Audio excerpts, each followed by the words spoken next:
In this video, I'll show you how to delete video effects on CapCut PC.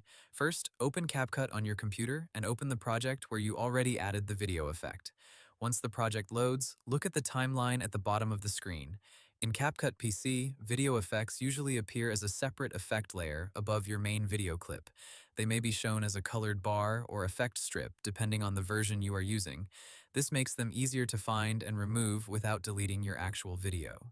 To delete the effect, click the effect layer in the timeline to select it. Make sure you are selecting the effect itself, not the video clip underneath it. Once the effect is highlighted, press Delete or Backspace on your keyboard. You can also right-click the effect layer and choose Delete if that option appears. After deleting it, play the video again to check the result. The effect should now be removed, while your original video remains in place. If the effect was applied directly to the clip instead of appearing as a separate layer, click the video clip in the timeline. Then go to the editing panel on the right side of the screen and look for the effect settings. You may see a section for video, effects, adjustments, or basic, depending on the type of effect. Find the applied effect and either turn it off, reset it, or remove it using the trash icon or delete option. Some effects may also have a small checkbox or toggle that lets you disable them without fully deleting them. If you added multiple effects, check the timeline carefully.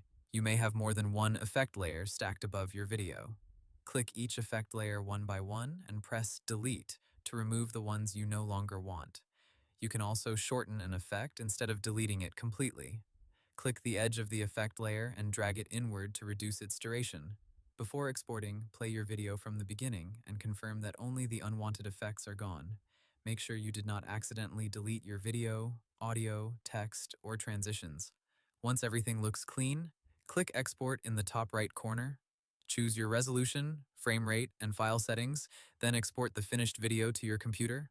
Hope the tutorial was helpful. Subscribe to my channel and see you in the next video.